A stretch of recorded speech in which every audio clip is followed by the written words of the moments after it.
Kart racing is an international motorsport that has a huge following, especially in Europe. The karts look a bit like miniature Formula One race cars, but have no suspension system. Kart racing can be even more exciting than F1 because of their small size and increased maneuverability.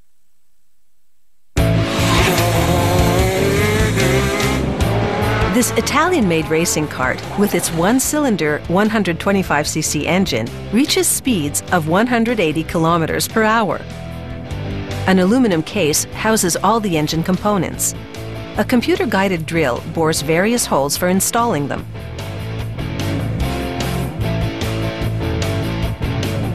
First in, the engine's 6 steel gears. Each gear is actually comprised of several gears. They thread them onto a shaft.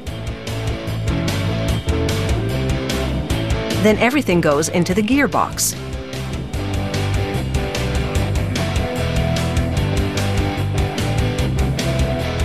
Behind the gears goes the gear shifter, which the driver operates with a lever to change gears. Next comes the drive shaft. It turns a chain that rotates the axle on which the rear wheels are mounted.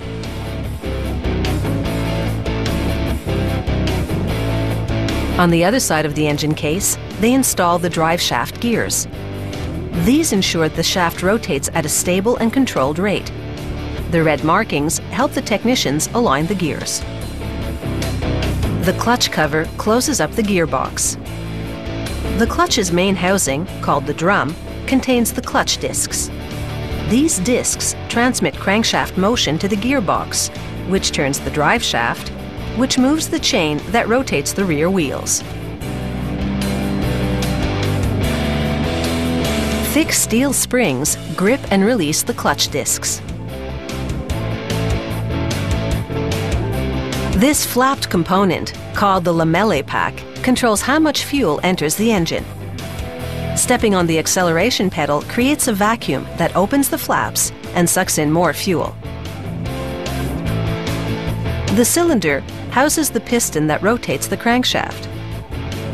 This engine head seals the cylinder in which the combustion cycle occurs. The ignition goes on the left side of the engine. The engine is now finished and ready for a bench test.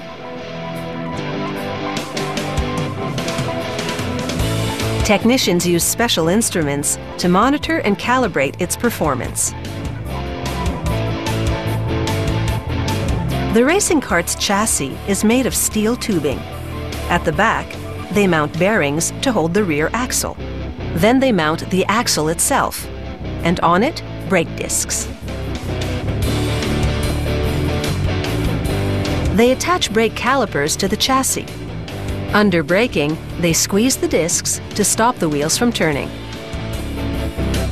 After measuring again to ensure the rear axle is perfectly centered, they lock it in position, in a way that enables it to rotate, of course.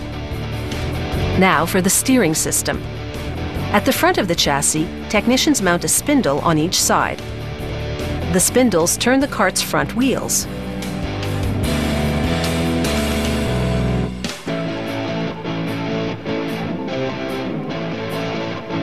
Once technicians fasten the steering column up top, they connect tie rods to the spindles.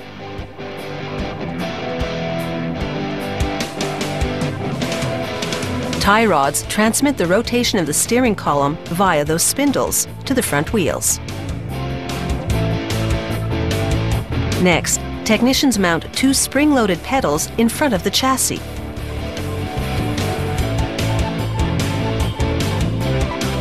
The brake system is hydraulic, meaning that pressurized fluid activates the calipers to grab or release the brake discs.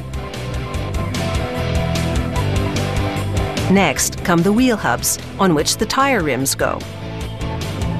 Then the engine, followed by the tires, and a fiberglass driver's seat, which, due to the lack of suspension, lets the driver feel every inch of the track. Finally, the steering wheel, and a data recording device that tracks everything from speed and lap time to tire and exhaust temperatures.